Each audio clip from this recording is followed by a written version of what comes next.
두 팔과 두 손이 있는 완성된 모습은 아니라 미안성의 작은 파란 눈과 같은 것에 불과할지 모르지만 그 속에서는 그 어떤 것과도 비교할 수 없는 소중하고 귀한 하나님의 복이 그 안에 있음을 저는 알고 있습니다. 그래서 제가 기쁩니다.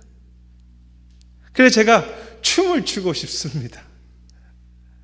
다윗처럼 하나님 앞에서 춤을 추는 것이죠.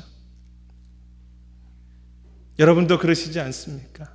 이 미안성의 추수 가운데 하나님 때문에 덩실덩실 춤을 추는 것,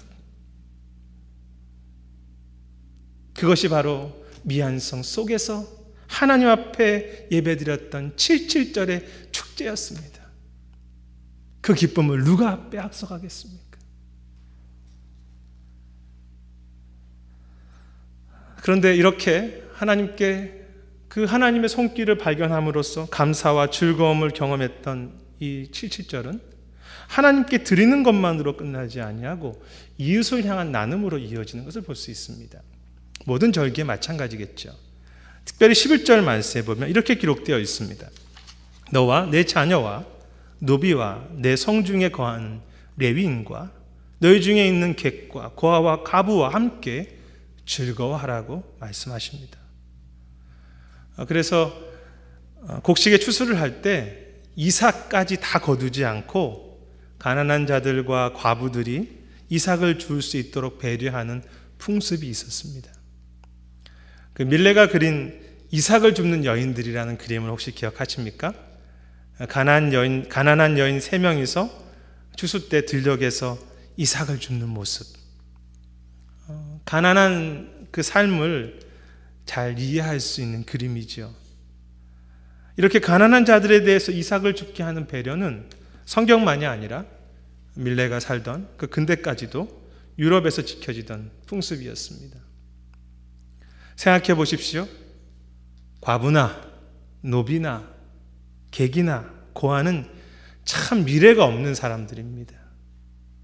한치 앞을 알 수 없는 삶이지요. 그들에게는 삶의 무게와 큰 짐만이 있습니다.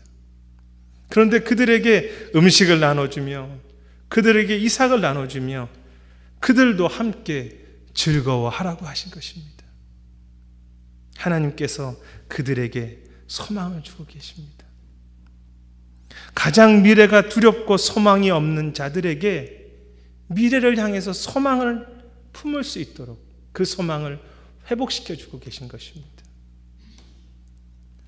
때로 우리도 이와 같습니다. 우리도 약하기 때문에 소망을 잃어버리고 또 희망을 잃어버릴 때도 많습니다.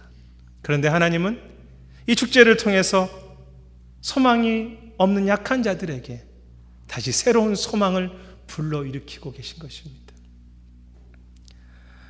닉 부이치치가 허그라는 책을 썼습니다.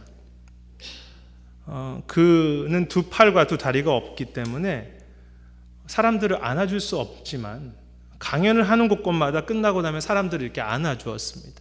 허그한 거 주신 거죠. 사실 엄밀한 의미에서는 그가 안아주었다기보다는 사람들이 그를 아는 것이 아니겠습니까? 그런데 그가 사람들과 이렇게 포옹을 하고 허그할 때마다 사람들이 그와 안으면서 소망이 다시 회복되는 것입니다. 그를 안으면서 믿음이 다시 회복되는 것입니다. 그래서 허그라는 책이 나왔습니다. 하나님이 그에게 주셨던, 정말로 소망할 수 없는 그에게 주셨던 그 희망과 그 사랑이, 그 믿음이 그가 사람들을 안아주기 시작할 때 가슴과 가슴마다 그것이 전달되어 가고 느껴지고 회복되어 가는 것. 너무나 작고 부족한 자를 통해서 하나님은 사람들에게 소망을 주기 시작하셨습니다. 미래를 향한 소망. 저는 이것이 바로 77절의 절정이라고 생각합니다. 분명 77절은 지난 과거를 생각하며 그 삶 속에 역사하셨던 하나님의 손길을 발견하고 즐거워하고 행복해하는 절기입니다. 그러나 이제 이 축제는 더 이상 과거에만 머물지 아니하고 내일을 향한 축제가 되는 것입니다. 그들에게 내일이 무엇입니까? 오늘 읽었던 말씀 그 다음 구절은 13절인데 바로 마지막 축제입니다. 가을의 추수를 거두고 나서 완성된 축제, 초막절, 장막절을 믿음으로 기다리는 것. 분명 이 77절이 지나고 완성된 초막절까지 갈 때 그들의 삶에는 여러 가지 많은 도전이 있었을 것입니다. 비바람도 불었겠죠. 가뭄도 있었겠죠. 병충해도 있었을 것입니다. 그러나 그들은 축제를 통해서 결단하게 됩니다. 이 작은 추수 가운데 함께 하셨던 시작하신 하나님께서 그 앞길 가운데 마지막 추수까지 완성하실 것입니다. 그렇게 결단했던 것입니다. 그들은 서로에게 그렇게 말하지 않았겠습니까? 여러분, 저렇게 미래가 없는 과부와 고아와 객들도 즐겁게 하시는 그 하나님께서 객과 같은, 과부와 같은 우리들을 앞에 펼쳐진 그 여러 가지 보이지 않는 두려운 그 상황 속에서도 그들을 지키신 것처럼 우리를 지키시지 않겠습니까? 믿음으로 섭시다. 믿음으로 섭시다. 미래를 향해서 믿음으로 결단하는 오순절입니다. 미래를 향한 축제가 벌어지고 있습니다. 그런데 오늘 본문의 이 77절은 추수와 관련하여서만 내용이 있지만 사실 성경 전체를 통해서 보면 매우 중요한 사건들이 이 77절과 오순절에 이루어지게 됩니다. 그것이 무엇입니까? 우리가 잘 아시는 것처럼 이 오순절날 구약에서는 모세가 시내산에서 하나님의 약속인 율법을 받는 날이고요, 신약에서는 성령께서 마가 다락방에 임하신 날이었습니다. 재밌지 않습니까? 구약에서는 하나님의 율법을 받은 날이고 신약에서는 성령께서 임하신 날입니다. 이 두 가지의 공통점이 무엇입니까? 모세가 이끌었던 광야의 이스라엘이나 신약에 주님이 떠나셨던 그 교회나 다 미래가 불분명한 것은 마찬가지였습니다.